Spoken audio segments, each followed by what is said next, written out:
Est-ce qu'il y a des nouveaux qui sont là pour la première fois au milieu de nous, c'est samedi soir? Est-ce qu'il y en a qui sont nouveaux là pour la première fois? Est-ce qu'il y a quelqu'un qui... Voilà, super. Bon, bienvenue vraiment les samedis soirs dans la première célébration d'Unamis. Amen. Bienvenue dans la maison, vraiment. Aujourd'hui, c'est un nouveau jour pour vivre la présence de Jésus et la puissance du Saint-Esprit. Mais je ne veux pas prendre plus de temps. J'aimerais vraiment les inviter. C'est les premières doubles baptisées du week-end. Demain, il y en aura plein d'autres à 9h30 et 11h30 pendant la troisième et la troisième célébration. Mais j'aimerais les inviter. Est-ce qu'ils ont leur micro? Tony et Sonia, venez, ils sont là les micros. Amen. Yes. Nickel, plus fort. Ça va? Ça va bien, vous êtes prêts? Ça va aller? Amen. Yes. Micro. Ok, nickel. Sonia et Tony. Alors, Sonia et Tony. Maman et fils. Oui. C'est ça? Oui. Vous êtes vraiment beau, vraiment. Merci. À chaque fois qu'on vous voit rentrer dans l'église. Et ce qui m'étonne vraiment de vous, avant que vous allez sortir votre témoignage, c'est que vous venez tout le temps. Mardi, jeudi, vendredi, samedi. Dès qu'il y a un truc, vous êtes là. Vous avez vraiment soif de la présence de Dieu. Amen. Matin, midi, soir.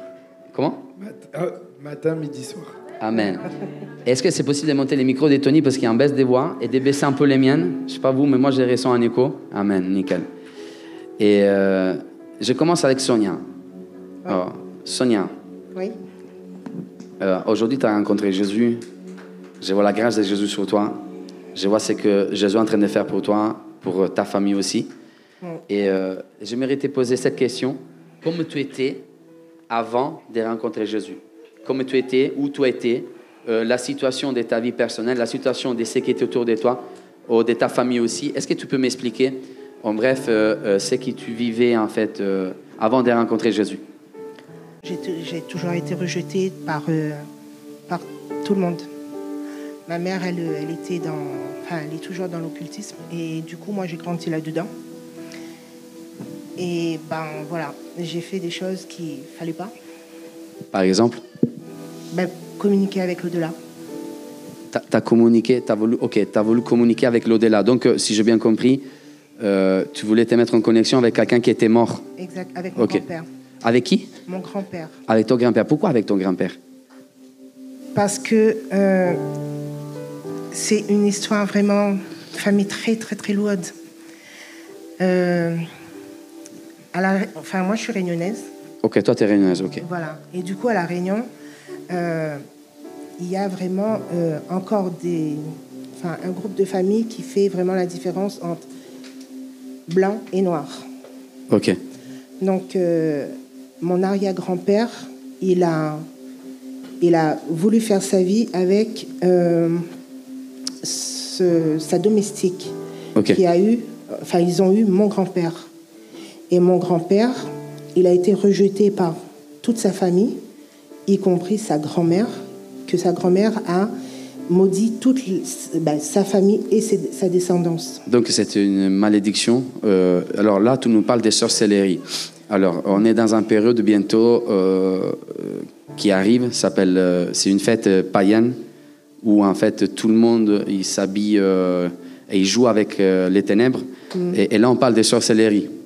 Okay, donc tu nous dis que dans ta famille, il y avait clairement une action très forte des sorcelleries. Donc tout a été impacté. Avant de continuer, est-ce que tu peux dire à quelqu'un peut-être qui est en train d'écouter aussi à la maison, est-ce que la sorcellerie fait du bien ou il fait du mal? Ça fait pas du bien. Ok. Pourquoi ça fait pas du bien? Du bien parce que tu te retrouves. Je me suis retrouvée toute seule, vraiment toute seule, et rien de bon m'est arrivé par la suite. Ok. Vraiment rien de bon. Rien de bon. Et donc, quand tu m'as dit que tu essayais de te mettre en connexion avec l'au-delà, avec ton grand-père, ça marchait comment en fait? Je communiquais avec lui. Pour moi, je communiquais avec lui. Tu allais où déjà? Tu allais où pour communiquer, pour te mettre en connexion avec lui C'était comme si que je me mettais en connexion, en méditation, un truc comme ça. Oui, mais avec qui? Tu étais seule? Tu étais avec quelqu'un? J'étais seule. Ah, tu étais seule. Tu avais des pratiques? Mais voilà, c'est parce que un petit peu pioché dans la bibliothèque de ma mère. Ok. Et ma mère, elle avait des livres, justement, comment communiquer avec l'au-delà. Ok. Et c'est par la suite que je me suis dit, pourquoi pas rester en communication avec mon grand-père. Ok. Que lui aussi, il a été rejeté, il était alcoolique. Il a été vraiment rejeté. Il a été rejeté mais de sa famille, de ma mère, de tout le monde. Et quand il est mort, en fait, voilà, on voit l'hypocrisie des gens. Voilà. Ok. Toi, tu étais toute seule et tu essayais de te mettre en connexion. Est-ce que tu utilisais des objets pour te mettre en connexion, justement? Après, c'est un moment où que je pense mon cerveau, il a oublié. Ok. Ok. Il a oublié, mais ce que je me souviens, pas trop longtemps, je voyais des entités. Tu voyais des entités? J'entendais les entités et on communiquait ensemble. Ils communiquaient comment avec toi? En langue que je ne connais pas. Ah, des langues que tu ne connais pas? Oui. Ok, donc là, on dit que les entités, ils communiquent avec toi avec des langues que tu ne connais pas aujourd'hui. Oui. Ok. Quand tu arrives en église, tu as remarqué que le baptême du Saint-Esprit, on parle dans des langues que le Saint-Esprit nous donne? Oui. Ok. Et moi, ça m'est arrivé de rencontrer plusieurs démons qui me parlent dans des langues qu'on ne connaît pas, mais ces langues-là, elles sont dérangeantes. Et donc, tu communiques avec eux, ils venaient la nuit aussi? Peu importe. Ah, et tu entendais vraiment clairement des voix en toi, dans ton cerveau? Oui, ils m'appelaient. Là, dernièrement, ici à Saint-Étienne, j'ai même vu encore une entité. Et c'est après que j'ai vu Nathalie et que voilà, j'ai discuté avec elle. Et que par rapport à ça, j'ai vu que c'était pas bien. Que c'était pas quelque chose de... Enfin, voilà, c'était le mal. C'était le mal, ok. C'était le mal. Et du coup, c'est par la suite que je me suis dit que non, je ferme mes oreilles vraiment par la grâce de Jésus. En fait, j'entends plus et je vois plus. Amen. Ok, là, tu es allé trop avant. Tu as avancé. Ouais. Ok. Et justement, tu entendais des voix en toi qui parlaient dans des langues, c'est ça? Oui. Ils t'ont dérangé, les voix? Oui. Ok, ils te disaient quoi précisément? Je sais pas. Tu sais pas, juste Non. c'était pour te déranger. Voilà. Ok. Et on revient à ta famille. Donc, Oui. c'était ta situation, en fait. Tu étais totalement plongé dans les ténèbres. Et avec ta famille, qu'est-ce qui s'est reproduisait? J'ai pas de famille, on va dire. Tu n'avais pas de famille, ok. Non, parce que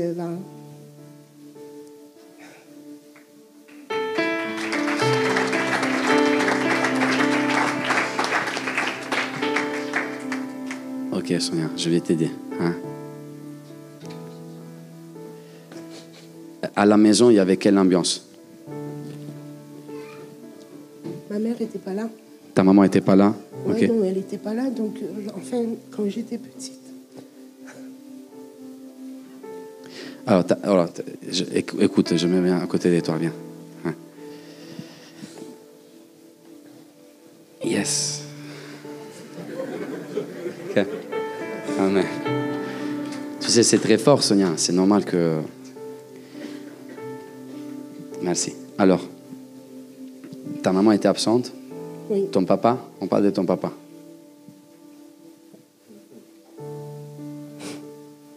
Je connais pas mon papa. Tu connais pas, ok. Ma mère s'est mariée à un homme. Ok. Il m'a violée Ok. quand j'avais 9 ans. Tu étais violée par cet homme quand tu avais 9 ans. Ok. Jusqu'à mes 13 ans. Jusqu'à 13 ans, de 9 ans à 13 ans. Ok. Et donc, par la suite, j'ai voulu me tuer. Ok, tu as essayé de te tuer. Ok. Oui. Écoute, je sais que c'est très difficile ce que tu dis. Et tu as essayé de te tuer comment? Et j'avais envie de mourir, de partir. J'ai voulu me jeter dans le pont. Ok. Et en même temps, tu entendais tout le temps des voix. Oui. Ok. Je sais que c'est très difficile, mais tu sais, peut-être que ton témoignage il va être vu par des milliers de gens. Ah bon? Ouais, qui nous suivent en live, toi. Et nous, on est là pour faire comprendre en fait au peuple français les dangers et les répercussions de la sorcellerie. Parce qu'aujourd'hui, qui ne le veut pas, en France, on est en train de vivre, et je l'ai dit clairement, nous sommes en train de vivre en fait un paradigme. Ils nous disent que croire en Jésus signifie suivre quelqu'un, et ils nous cataloguent comme des fous, et ils nous disent qu'on est sectaire. Okay? Oui. Ils font des émissions contre nous, etc. Oui. Mais par contre, la télé et tous les gens en France, ils ne disent pas qu'il y a un grand pourcentage des Français qui aujourd'hui touchent la sorcellerie, et pour eux, ils ne sont pas des fous. Oui. Donc aujourd'hui, croire en Jésus est devenu bien plus grave, selon eux, qui toucher la sorcellerie qu'aller voir les voyants. Mais nous, on est là, et tant qu'Église, on l'a dit, suivre Jésus, c'est incroyable.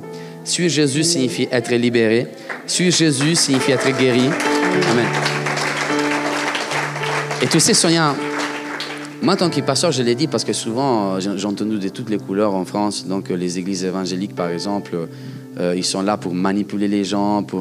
Mais moi, dans mon église, je vois des gens qui rentrent abusés, qui entendent des voix, qui ont essayé les suicides, témoigner devant tout le monde, et je m'adresse vers la caméra, vraiment pour le dire, et d'être dans la joie, être transformé. Si cela signifie suivre Jésus et d'être pris par des fous, j'aimerais vraiment que vous aussi, vous deveniez des fous comme nous. Parce que la France a besoin de Jésus. La France a besoin de connaître l'amour. La France a besoin de connaître quelqu'un qui peut délivrer, qui peut guérir. Donc, Sonia, il y en a plein en France qui touchent la sorcellerie. Oui. Et qu'à un moment donné, ils ont des envies suicidaires, ils touchent les fonds. Écoute, je sais que c'est difficile, mais est-ce que tu veux leur dire quelque chose? Est-ce que tu veux dire quelque chose, en fait, à tous ceux qui continuent à aller chercher la sorcellerie, peut-être par ignorance, en pensant qu'ils vont avoir du bénéfice, mais est-ce que tu peux leur dire quelque chose? Mais en fait, la sorcellerie, c'est... On croit être bien. On croit être bien, mais au final, on n'est pas bien, puisqu'il nous arrive que des catastrophes. Et au final... Quand on reconnaît Jésus comme son sauveur, là, on voit vraiment que la sorcellerie, elle nous tue et on n'avance pas. On n'avance vraiment pas. Ok. Et tu payais aussi pour de l'argent pour pratiquer la sorcellerie ou pas? Non. Non, ok, c'était... Ok, nickel. Et on revient quand tu as voulu te jeter, en fait, que tu voulais t'as essayé de te suicider. Oui. Qu'est-ce qui s'est reproduit après, suite à ça? Ben, c'est ma grande sœur, en fait, elle a dévoilé toute la situation. Et c'est... Mais après, voilà, même si elle a quand même... elle a voulu m'aider dans ce sens-là, mais il y avait toujours la sorcellerie. Puisque j'étais toujours sous l'emprise, il y a eu le père de Tony. Ok, le père de Tony, ok. Et c'était comment ta réaction avec le père de Tony? Pareil. Pareil, puisque c'est quelqu'un qui est aussi dans une religion un petit peu pas chrétienne. Donc lui aussi, souvent, même sa famille, en fait, c'était... il partait justement chercher des tisanes, enfin le rituel qu'il faisait. Ok, il faisait aussi lui des rituels. Et voilà. Est-ce qu'entre toi et lui, il y avait une relation des violences ou des... Oui. Ok, par exemple? Il me tapait. Il t'est frappé? Oui. Ok, il t'est tapé. Donc il t'est battu souvent? Oui, oui. Après, il me mettait souvent dehors avec les enfants, enfin plus avec Tony. Ok. Vous vous êtes retrouvés dans la rue aussi? Oui. Ok. Oui. Et là, tu ressentais quoi dans cette période difficile de ta vie? Après, à un certain moment, je me dis que c'est ma vie. Donc, j'étais un peu habituée à tout ça. Ouais. Donc, souffrir, c'était une habitude pour moi. Donc, cette situation est devenue la normalité pour toi? Voilà. Ok, tu croyais que ça, c'était vraiment les... Voilà. Nickel. Et suite à ça, là, on arrive à la question principale. Comment tu as rencontré Jésus? Qu'est-ce qui s'est passé? Comment tu l'as rencontré? Tony, il travaille avec un collègue qui s'appelle Tonton Tony. Ah, Tony travaille avec Tony? Ok. Oui. C'est Tony Bosso. Ok, nickel. Ouais. On connaît bien, il est à la sécurité. Oui. Ah, il est là, les gars. Ah, ouais. Yes. Et donc, Et il a parlé de Jésus avec Tony et du coup, voilà. Jésus a fait son œuvre. Ok, donc vous êtes arrivé à l'église. Oui. Ok, et la première fois, tu te rappelles, c'est quand que tu es arrivé à l'église la première fois? Au mois de mars. Au mois de mars? Oui. Et c'est quoi qui t'a touché de l'église déjà? Déjà, quand pour nous, comme tu disais tout à l'heure, notre église, c'est sectaire. Donc, moi aussi, au départ, je pensais ça. Ok. Parce que, voilà, on disait ça à La Réunion. Ok, à La Réunion, on disait que notre église, les églises, elles étaient sectaires, c'est voilà. ça? Ok. Donc, moi, ce que je fais, voilà, je ne m'arrête pas là. Oui. C'est mon avis à moi qui compte. C'est ce que les gens te disaient à l'extérieur. Voilà. Okay. Et quand tu es rentré, tu as trouvé une secte ou tu as trouvé une église? Non. Une famille. Tu as trouvé une famille, ok. Nickel. Et les gens ils disent des fois qu'on est une secte, mais comment peut-on nous être une secte? On a un panneau, on est reconnu par l'État. Les protestants, ils sont en France, ils ont une histoire séculière dans ce pays. À l'époque, quand personne ne savait lire ou écrire, il y avait les camisards, c'était des protestants. C'était les seuls qui savaient écrire et lire. Ils avaient fondé des écoles. Donc, ils ont une histoire. Moi, je m'adressais vraiment à quelqu'un qui pense que les églises évangéliques sont des sectes, mais les églises évangéliques, ils ont des décennies d'histoire partout dans le monde entier. Donc, je te comprends bien quand tu dis, je suis rentré la première fois, j'ai trouvé une famille. Et après, qu'est-ce qui t'a ressenti les jours qui t'es venu à l'église? L'amour de Jésus. L'amour de Jésus, ok. L'amour de Jésus. Okay. Je pose une question. Il y avait des prédications? Il y avait des séries de prédications pendant... Oui. C'était quoi la série? Parce que tu sais que nous, on prêche une série. Là, on est sur une série sur les réveils, ok? Oui. C'était quoi la série qui t'a trouvé quand... Les ténèbres soumises. Attends, pardon, dis plus fort. Les ténèbres soumises. Ok. Et selon toi, est-ce que c'est pas par hasard que toi, tu avais des problèmes spirituels et tu es rentré dans l'église pendant qu'il y avait en fait une série sur les ténèbres soumises, où on parlait vraiment des démons, des puissances des ténèbres, comment être délivré, comment être guéri. Et tu as trouvé ça comment? Déjà, le premier jour, quand j'étais là, le premier jour, j'ai vraiment ressenti de l'amour. Ok. Mais vraiment quelque chose de fort que on ne peut pas décrire. Parce que je pense que c'est quand même quelque chose d'intime que j'ai eu avec Jésus. Ok. Et du coup, c'est depuis ce jour-là que je me dis que j'ai mes réponses. Et quand tu as fait ta prédication, en fait, je me suis dit, c'est moi, c'est mon histoire. Je suis là, pas pour rien, pas pour, pour quelque chose, je suis là. Et c'est pour ma guérison. Amen. Et à un moment donné, là, Jésus t'a parlé. Tu as eu une connexion avec Jésus. Oui. Ok. C'était passé comment cette connexion? La joie. Ok. C'est quelque chose que j'avais jamais connu en fait. Tu n'avais jamais connu. Tu n'avais jamais trouvé ça chez la famille, chez la sorcellerie? Non. Ok. Non. Et est-ce que tu peux nous décrire cette joie, si tu arrives à nous décrire cette joie qui te ressent ou qui t'a ressenti? Libre. Ok.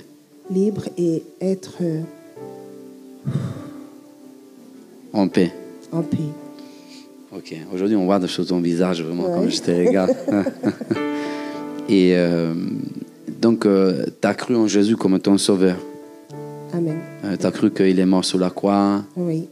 Pour tes péchés, il t'a guéri, il t'a pardonné. Est-ce qu'il y avait des choses dont tu t'es culpabilisé?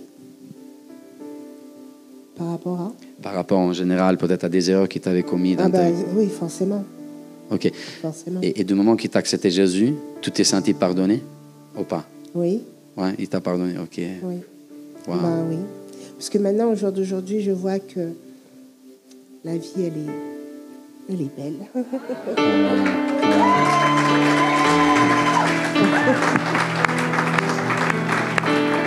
La vie est belle, même Wow. Partout, en fait. Partout. Et il est présent. Il est là. C'est pour ça que je me suis déplacé, parce que je ne veux pas lui prendre la place. Je ne veux pas surtout lui prendre la place. Mais... Et Sonia, franchement, donc, si je peux résumer, tu étais une femme abandonnée, rejeté. Tu as essayé avec la sorcellerie de te mettre en connexion avec des esprits. Et tu as tout essayé. Tu étais une femme battue. Oui. Souvent, tu t'es retrouvée dans la rue. Oui. Tu t'es violée. Oui. Tu es une femme violée de 9 ans à 13 ans. Oui. Tu es une femme qui avait tenté le suicide une fois ou plusieurs fois. Plusieurs fois. Plusieurs fois, ok. Mais à un moment donné, tu as rencontré Jésus. Oui. Et aujourd'hui, tu es en train de me dire que tu as trouvé le bonheur, tu as trouvé la paix, tu as trouvé la joie. Oui. Amen. Écoute, est-ce que tu veux dire quelque chose à quelqu'un qui nous écoute, peut-être ici dans la salle, ou peut-être quelqu'un qui nous écoute de la maison? Avec tout ton cœur. Moi, ma phrase que je me dis depuis hier, c'est toujours imiter, mais jamais égaler. Donc, vraiment, Jésus, il est fidèle. Il sera toujours là. Et je crois en lui. J'ai confiance en lui. Donc, je ne vois pas pourquoi vous n'allez pas faire confiance en lui. Amen. Parce que tout ce qu'il nous apporte, c'est que du bonheur. Amen. Que du bonheur.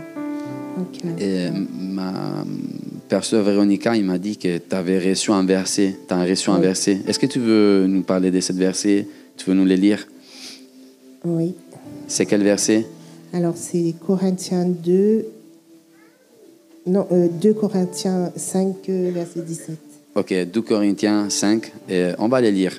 Si quelqu'un est en Christ, il est une nouvelle créature. Les choses anciennes sont passées.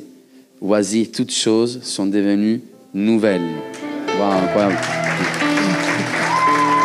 Donc, je te pose la question, est-ce que toutes choses sont devenues nouvelles pour toi?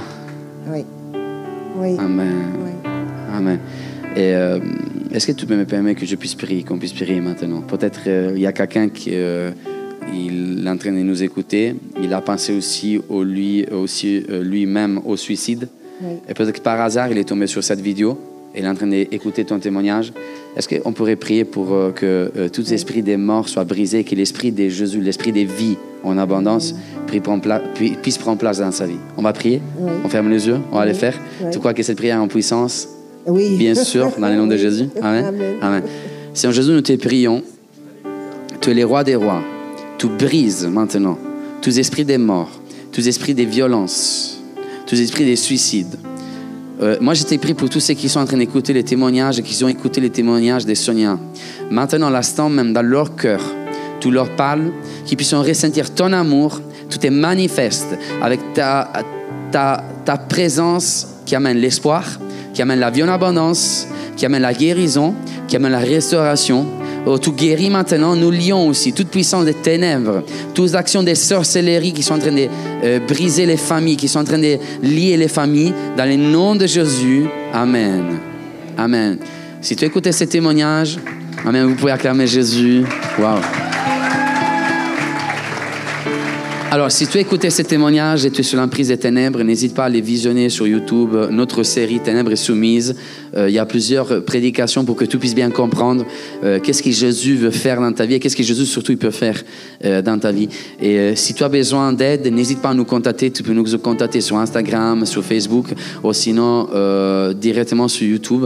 Et on sera vraiment heureux de te répondre et de te faire connaître la personne qui peut vraiment changer, transformer ta vie. Amen.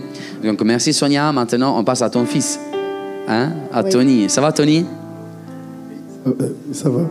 Ça va, Tony. T'es en baisse des voix, mais Jésus va t'aider pour que nous puissions, en fait, vraiment connaître ton histoire. Yes. Donc, t'as quel âge? J'ai 20 ans. 20 ans, ok. T'étais comment avant de connaître Jésus? J'étais, comment dire, j'étais un peu condamné à la mort.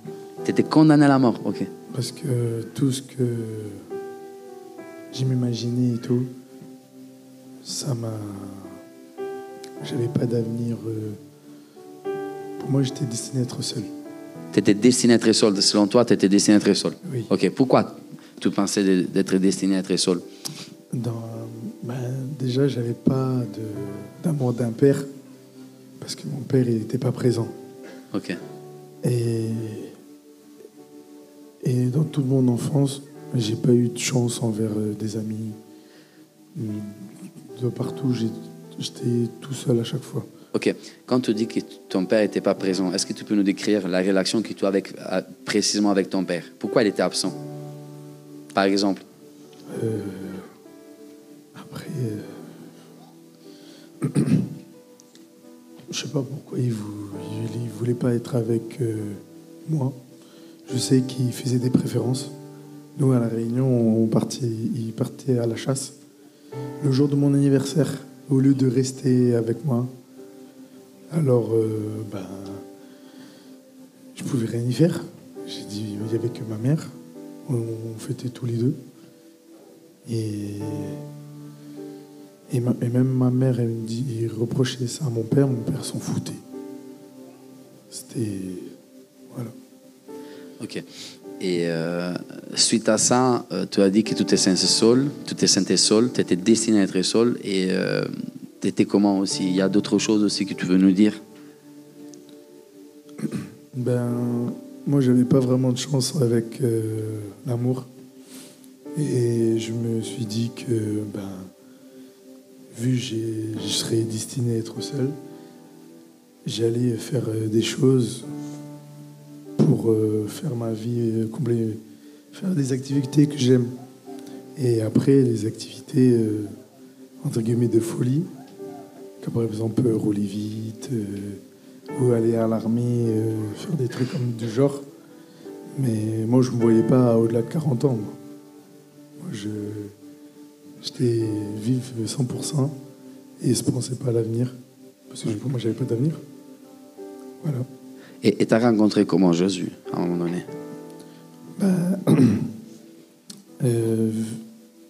On est venu en France. J'ai cherché du travail, j'ai galéré. Je sais pas quel miracle, à l'époque, je sais pas comment ça se fait. J'ai trouvé du travail. Ça fait 2 mois que je travaillais. Il y avait un certain Antoine Bosso qui est là. Donc, si j'ai bien compris, tu ne trouvais pas du travail, mais par hasard, tu as trouvé un boulot où il y avait en fait un frère qui fréquente notre église. Ok. Et là, tu t'es retrouvé à parler avec lui? Ouais. Bon, en fait, je faisais ma journée tranquille. Et lui, il venait vers moi. Il me posait des questions et tout. Dans ma tête, je me suis dit, il veut quoi, lui? Et franchement, à l'heure actuelle, je te remercie beaucoup. Franchement, je pense que c'est la première fois que je ressens un amour paternel.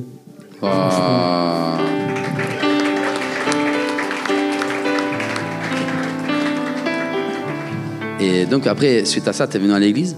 Ouais, il m'a invité à venir à l'église. J'ai dit, pourquoi pas? J'ai dit, tant on n'a rien à rien. Et après, j'ai dit à ma mère, viens avec moi, on ira. Et on est arrivé, on a regardé l'adresse, on a rentré, on dit, c'est bizarre, c'est pas comme d'habitude. Nous, c'était cathédrale, des... Ah bon? Nous, c'est pas pareil. J'ai dit, bon, on essaye.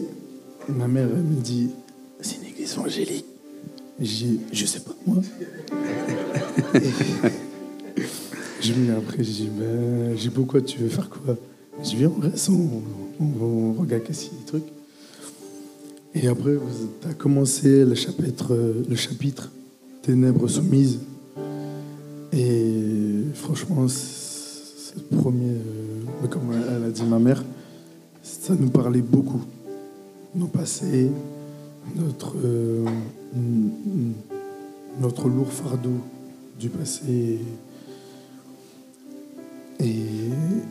Et voilà, c'était ça la première fois que j'ai rencontré Jésus. Mais il me manquait quelque chose. C'était comme une graine, le premier jour que je suis venu, c'était une graine qui était plantée en moi. Mais je n'avais pas 100% la foi, je n'étais pas assez avancé que ma mère. Parce que moi, avant, je n'étais pas du tout pratiquant, ni religieux, je n'étais rien du tout. Mais franchement, de plus en plus que j'allais à l'église, je prenais goût. J'écoutais tes prédications. J'aimais beaucoup.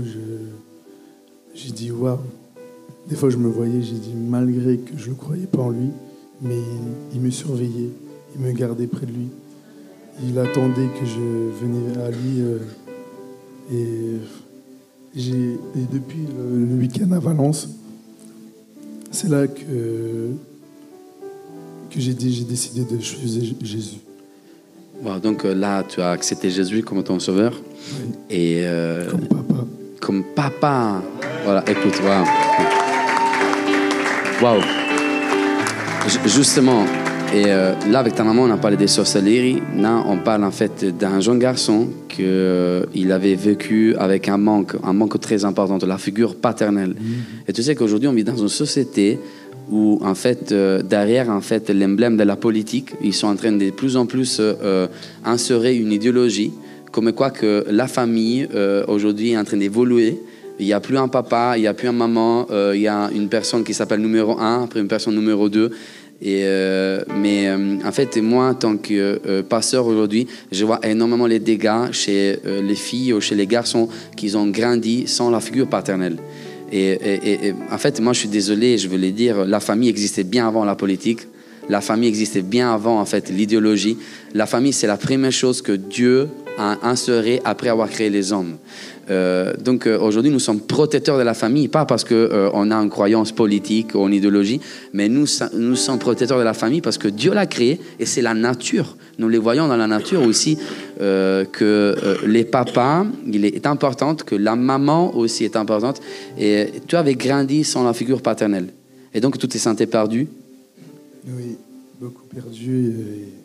Mais en fait, c'était ma mère, elle faisait les deux rôles. Du coup, vu qu'elle était seule, et elle a connu la crise d'adolescence, je l'ai fait vivre toutes les couleurs. Franchement, et elle peut témoigner, mais à l'heure actuelle, je la remercie. Et j'espère que Jésus te surveille, qu'il te bénira. Amen. Parce que tu mérites le bonheur, maman. Ouais. Je reviens à ce qu'il t'a dit tout à l'heure. Jésus est mon papa. Pourquoi tu arrives à dire ça? Parce que j'avais un suivi pastoral avec pasteur Fred. Et avec lui, je me suis senti très vite à l'aise. Il m'a beaucoup accompagné. Et surtout avec Anna Valence, il m'a fait comprendre que malgré que je n'avais pas de père, mais j'ai un père dans les cieux. Wow. Tu sais que Jésus, c'était le premier qui s'est adressé à Dieu en l'appelant Abba, qui signifie papa. T'imagines? Et la Bible nous dit que tous ceux qui croient en Jésus, ils deviennent comme lui. Donc si on devient comme Jésus, et sa présence habite en nous, Jésus nous a donné un Abba, il nous a donné un papa. Donc, est-ce qu'on pourrait s'adresser envers tous ces gens qui sont en train de nous écouter, même peut-être ici ou peut-être à la maison, qui ont grandi sans la figure d'un papa ou ils ont une mauvaise relation avec leur père? Est-ce que tu pourrais leur dire quelque chose qui vient vraiment, qui sort de ton cœur? C'est malgré que c'est dur ou vous n'avez pas de père, Jésus vous donnera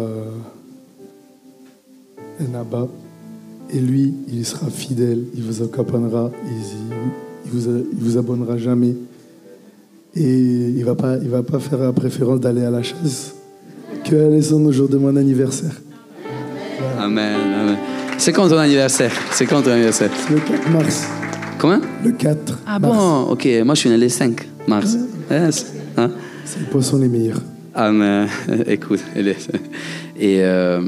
écoute.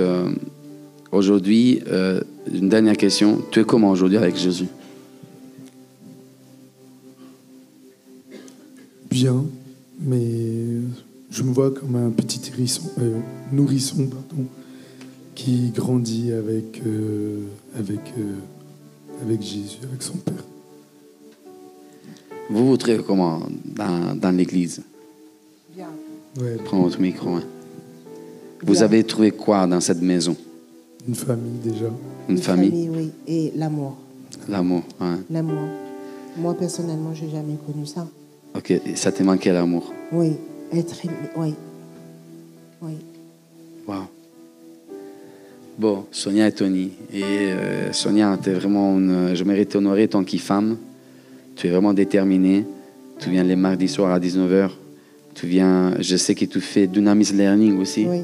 Tu aimes Dunamis Learning? Oui, non, j'aime tout. Allez, tout. pas ça, Kofi. Ouais, ok. Même sortir, j'adore. Ah, t'es sortie prier aussi? Oui. Hein? Ok, oui. Nickel. Tu es vraiment une femme forte, déterminée. Continue comme ça. Et c'est que Jésus a commencé dans ta vie, dans votre vie, lui, il l'amènera à l'accomplissement total. Amen. Et moi, je crois qu'au travers de vous, toute ta famille sera sauvée. Amen. Amen. Même ceux qui sont à la réunion. Peut-être qu'ils sont en train de voir, ils vont voir ces témoignages. Oui. Et même peut-être quelqu'un qui t'a fait du mal, qui est en train d'écouter. Je mérite de te poser une dernière question. Est-ce qu'aujourd'hui, tu as les pouvoirs et le courage de le pardonner? Est-ce que tu l'as déjà pardonné? J'ai déjà pardonné. Ok. J'ai déjà pardonné à tout le monde. À tout le monde. Et même la personne qui t'a abusé? Oui. Parce que c'est très difficile, tu sais, pardonner quelqu'un. Oui. J'ai pardonné. Bon, j'ai pas oublié. Ok. Mais voilà. Je me dis que ça m'empêchera pas de vivre. Amen. De vivre et voilà, mon passé, c'est mon passé. Et ce soir, voilà. Écoutez, ça va être un plaisir de vous baptiser vraiment. Hein? Vous êtes super. Plaisir partagé. Amen. Bonjour Amen. Catherine, tu peux prendre le micro. Bonjour Catherine. Hein? Comment ça Catherine? Hein? Bien. Voilà, il va. Oui, oui, vas-y, c'est Bonjour. Alors Catherine est un peu timide, mais c'est un magnifique jour, n'est-ce pas? Oui. Alors Catherine, tu viens d'un passé avec un papa absent, un passé un peu de dépression. Est-ce que tu veux nous raconter un petit peu en grande ligne ton passé? Alors déjà, bonjour à toutes et à tous. Avant de commencer, avant de raconter mon histoire, j'ai quelque chose de très important à vous dire. Pour cette personne, c'était très compliqué, mais cette personne m'a fait la joie et l'honneur d'être ici. C'est ma maman.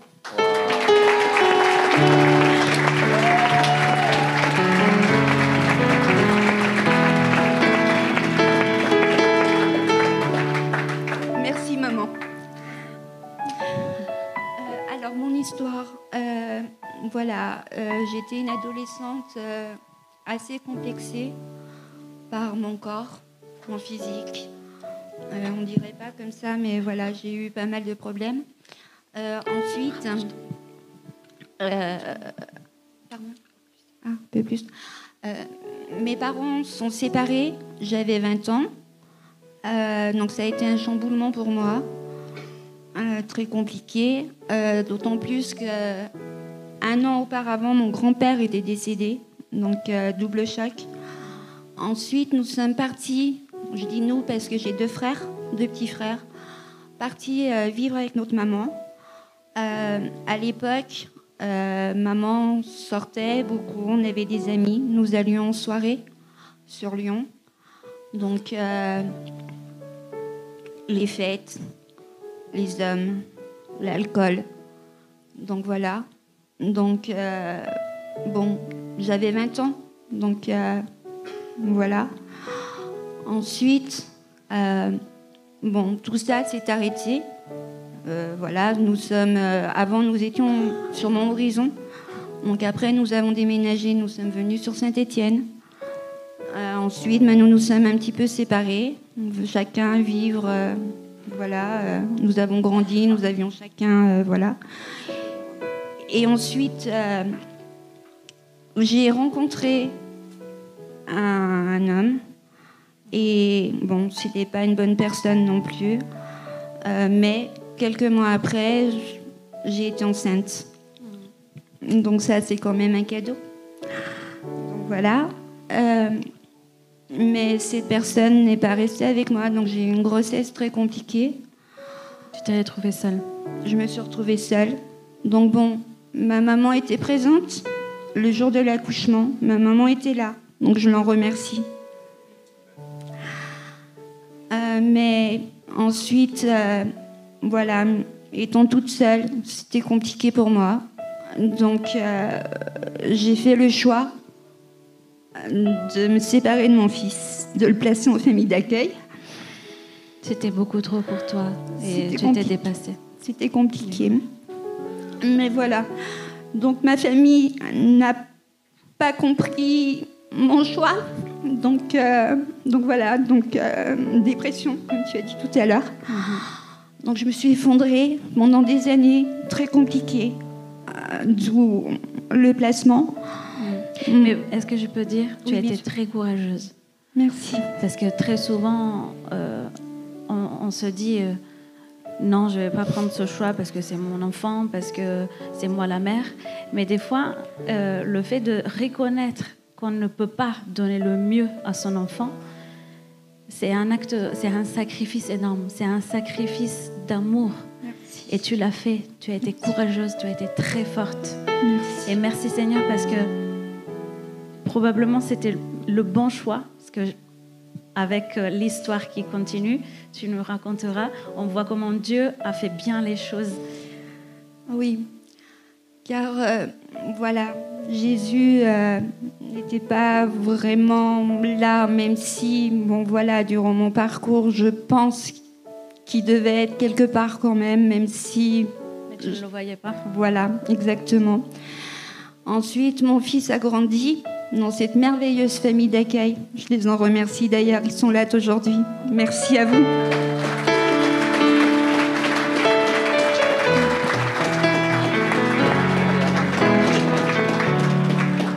Et donc, mon fils a grandi au sein de cette famille. Et il est vrai que chaque fois quand je le voyais, il n'était pas bien, parce que moi, j'étais pas bien. Donc j'ai pris sur moi, voilà, je me suis dit, je suis sa maman. Et je me suis dit, je dois faire les choses correctement, être là pour lui. Et tu venais à l'église pour le voir, c'est ça? Voilà, je venais à l'église pour le voir. Je savais que la famille venait régulièrement. Donc l'ASE, l'aide sociale pour l'enfance, m'avait demandé justement lors de son placement si je souhaitais que Noé puisse aller au culte. J'ai dit bah oui, moi je ne savais pas, je connaissais pas, donc voilà. Donc j'ai dit oui, j'accepte. Donc il est venu et ma foi, ça a bien fait les choses parce que grâce à mon fils, c'est grâce à lui que je suis là aujourd'hui. Est-ce qu'on peut voir ton fils? Est-ce que tu peux te mettre debout, mon petit, comme ça tout le monde te voit? Viens Noé, s'il te plaît, viens. Viens Noé, t'as un joli nom.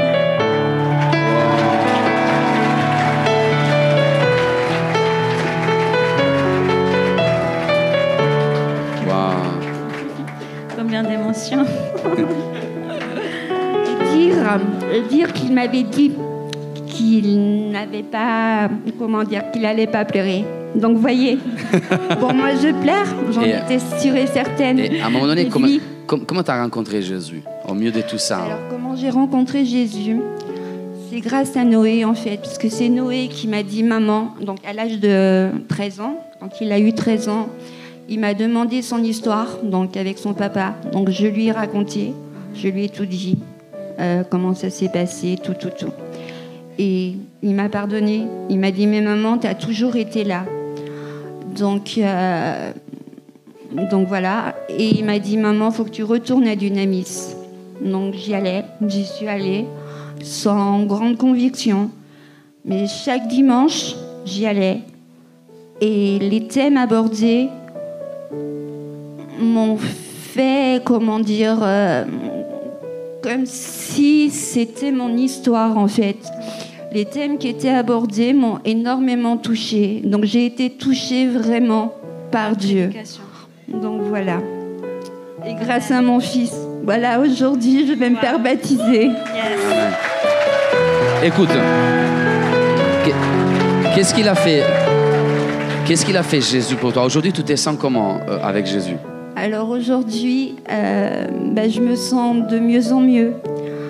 Je suis moins impatiente. J'essaye d'être moins impulsive, même si il y a encore du chemin. Un petit peu. Jésus va travailler sur ça, t'inquiète pas. Même ma maman m'a dit que j'avais changé. Wow. Donc ton changement, c'est visible. Donc voilà, exactement. Ouais. Amen. Gloire à Dieu. Amen. C'est très beau de voir comment tu es venu, le message de la parole de Dieu proclamé a impacté directement ta vie à toi. Ce n'était pas juste un message biblique, mais c'était appliqué à ta vie, à ta propre vie. Exactement. C'est incroyable. Ça, c'est la puissance de la parole, qui est toujours la même, qui est vraie et qui reste la vérité, comme il était hier, aussi aujourd'hui. Amen. Noah, tu veux dire quelque chose? Et dire c'est moi normalement qui est timide. Vous êtes trop beau vraiment, hein, que Dieu vous bénisse. Merci. Amen. Ça y est, béni. Allez, amen, amen, amen.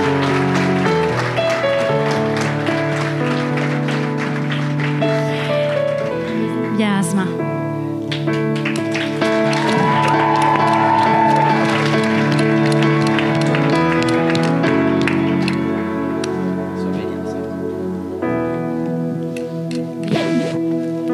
Bienvenue Asma. Merci. Comment vas-tu?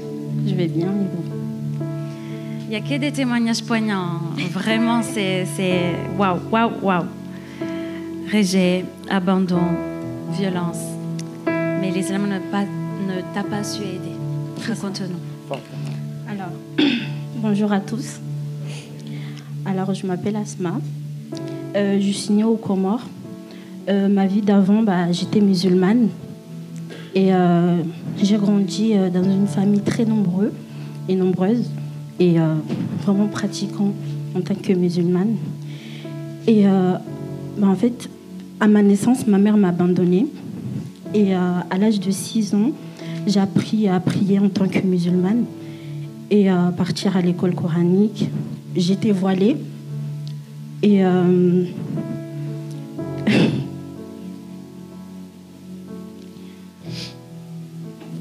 et malgré tout ça, ma tante, elle a essayé de faire mieux, de me donner l'amour que j'avais pas. Et à l'âge de 6 ans, ma mère, elle est venue aux Comores pour venir me chercher, venir en France pour mes études. Et j'ai pensé qu'elle allait me donner l'amour qu'elle ne m'avait pas donné. Et je suis arrivée ici. J'ai eu la violence physique et moralement, et violée, et maltraitée, humiliée, insultée. Et j'ai essayé de me suicider. J'avais des idées noires.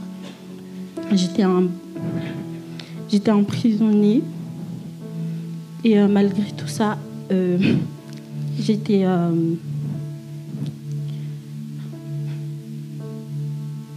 Malgré tout ça, j'étais une élève très souriante et gentille. Je travaillais bien. J'étais suivie avec un psychologue, des traitements.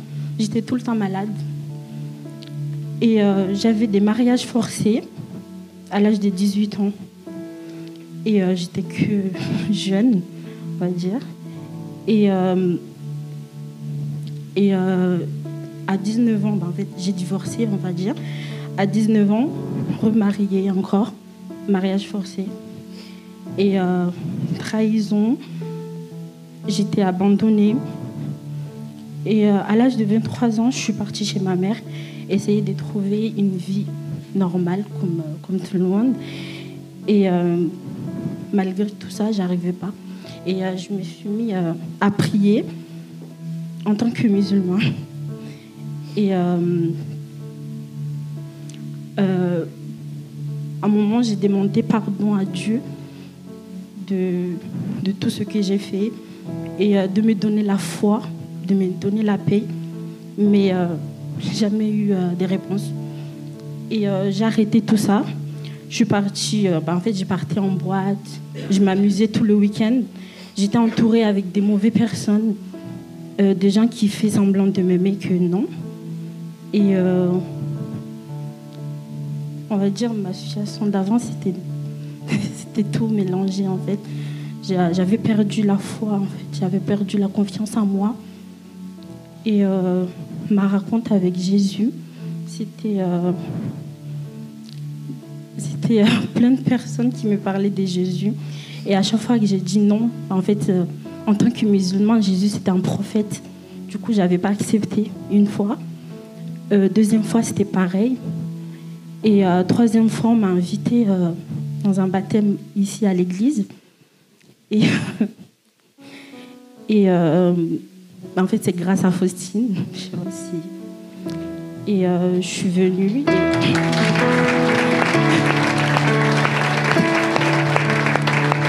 C'est important de témoigner.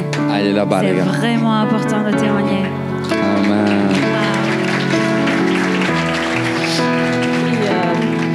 Et, le moment que je suis rentrée à l'église, en fait, je me sentais bien. En fait, c'était comme si c'était chez moi, en fait. Et le moment qu'on a fini, je suis partie à la maison. J'ai commencé à réfléchir. Et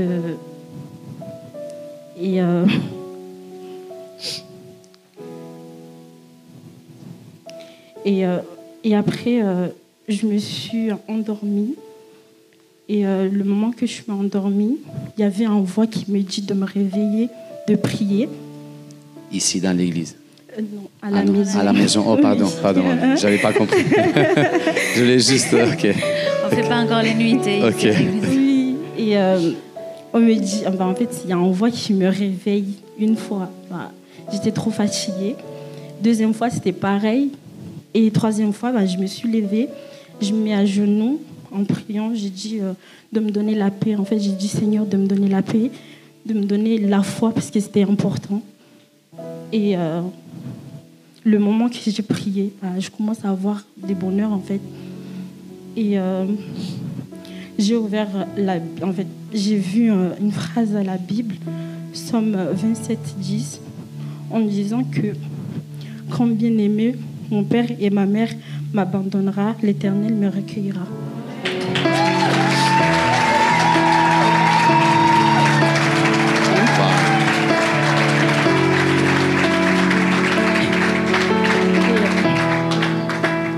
Ces paroles, c'était mon histoire, en fait. J'ai été abandonnée, J'étais trahie, mais Jésus était là avec moi. Du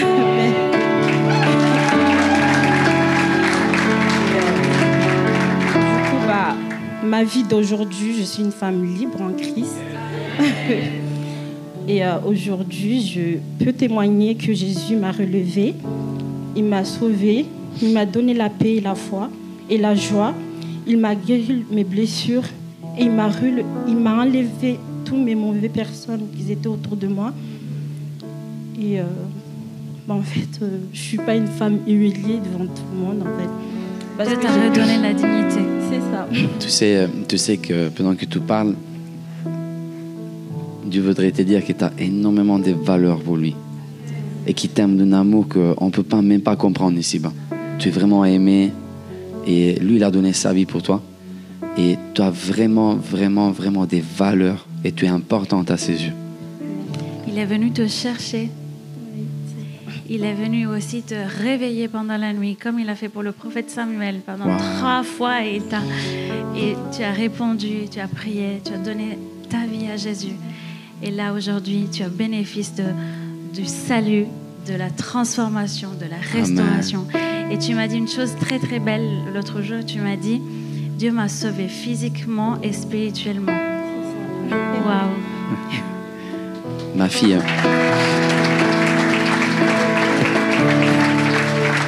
Ma fille, j'ai juste une dernière question, si je peux me permettre. Et, ta famille, il a pris comment le fait qu'il te suit Jésus aujourd'hui? Alors, ma famille, en fait, ils m'ont tout abandonné quand j'ai accepté Jésus. Mais malgré des harcèlements, je lui dis que j'accepte Jésus. Et il n'y a que lui.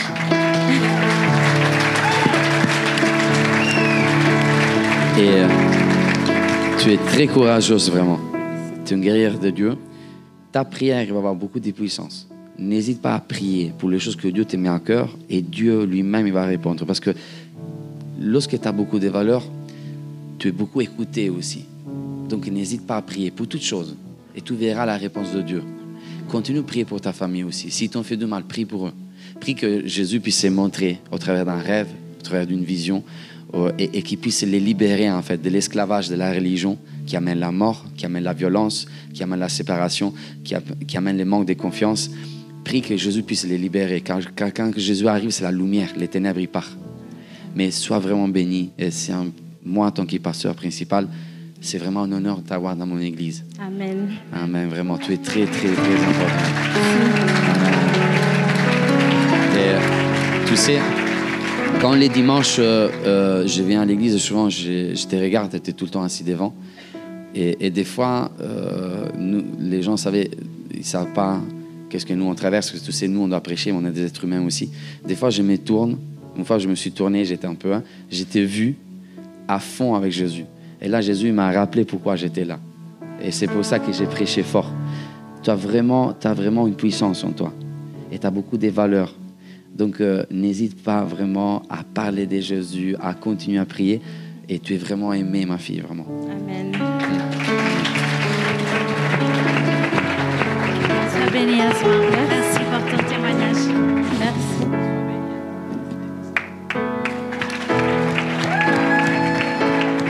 Vous êtes contents ou pas? Amen. Amen. Moi aussi, je suis trop contente.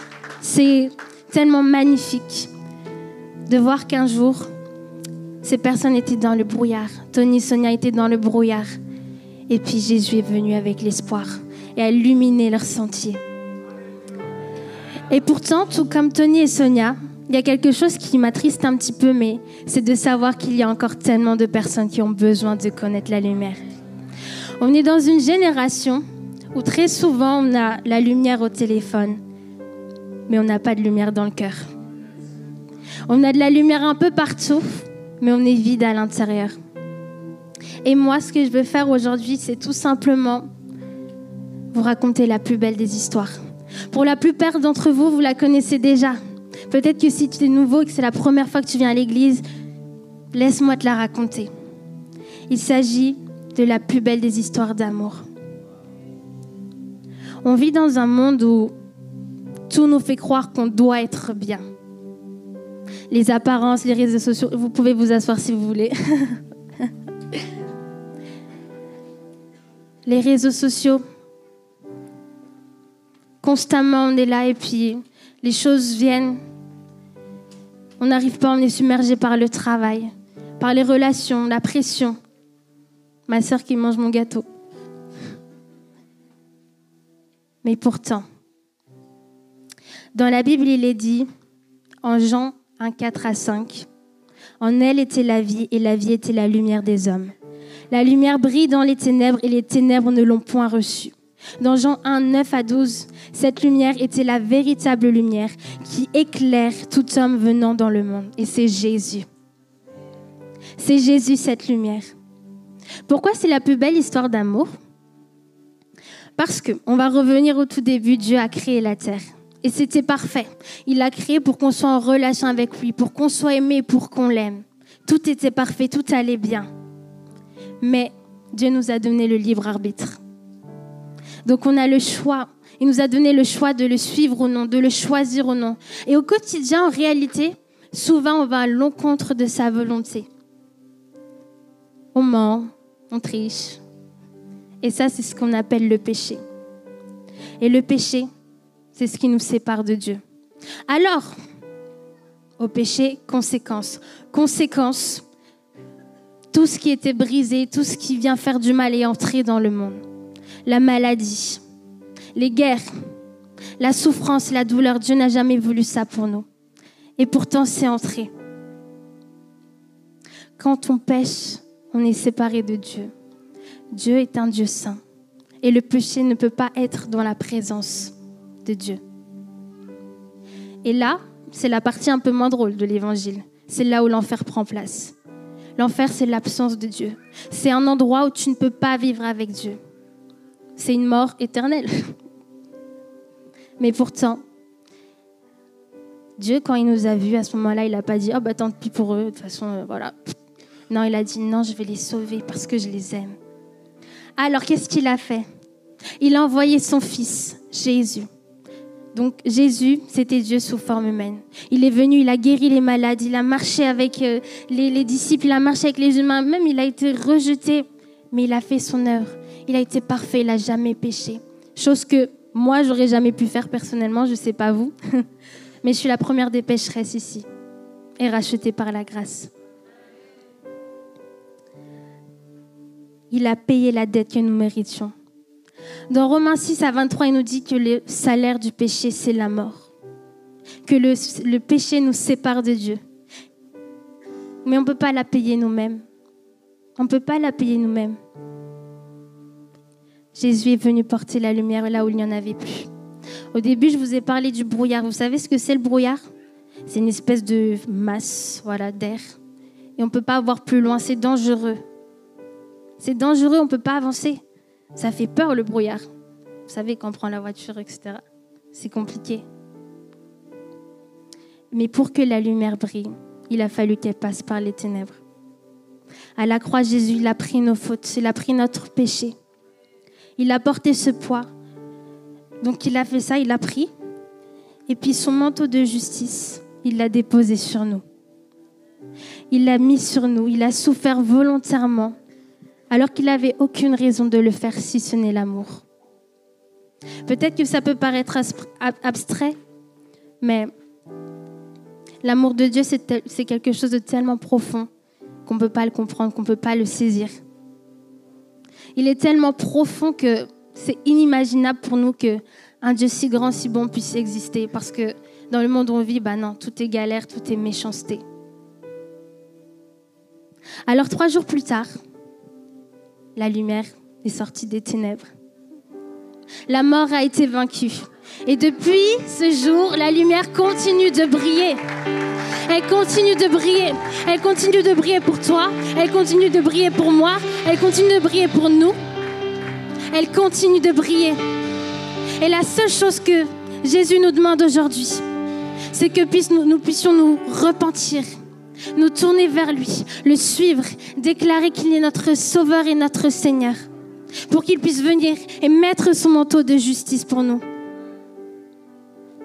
La vie éternelle qu'il nous offre, ce n'est pas une vie éternelle qu'à partir du moment où on meurt. C'est pour qu'on la vive maintenant, la vie éternelle. Une vie éternelle avec lui. C'est ça la bonne nouvelle. C'est pour ça qu'on baptise.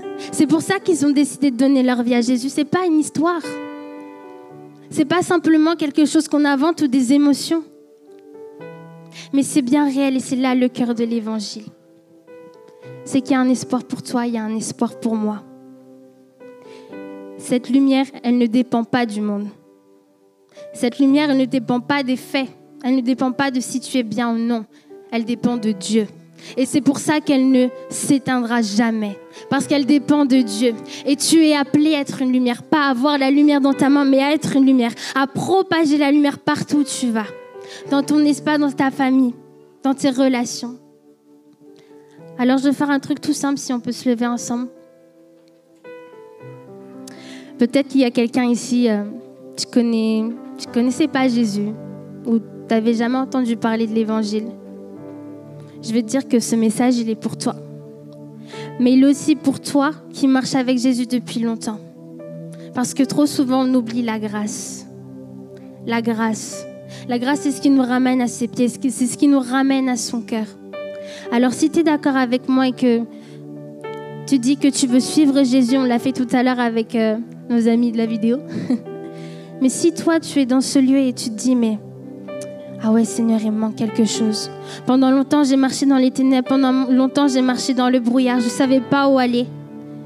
J'ai trouvé ma lumière. Alors, on va faire cette prière ensemble. Et j'invite toute l'Église à faire pour ne pas les laisser seules, ces personnes qui décident de prendre cette décision. Mais c'est de dire, Seigneur Jésus, je reconnais que j'ai besoin de toi. Je te demande pardon pour mes péchés. Je te demande pardon pour mes fautes. Et je reconnais que tu es Seigneur et Sauveur de ma vie. Je désire être ton enfant. Alors apprends-moi à marcher dans tes pas, pour que moi aussi à mon tour je puisse être une lumière pour ce monde. Alléluia, Amen. Amen. Ce soir, il y a de la joie dans le ciel, les amis. Il y a de la joie dans le ciel, les amis. Soyez bénis. Bonjour Église Dynamique. J'espère que la vidéo vous a fait du bien. N'hésitez pas à vous abonner sur notre chaîne YouTube et activer les notifications avec la petite cloche. Si vous avez à cœur de soutenir l'Église et le ministère, n'hésitez pas à cliquer sur le lien dans la description. Soyez bénis.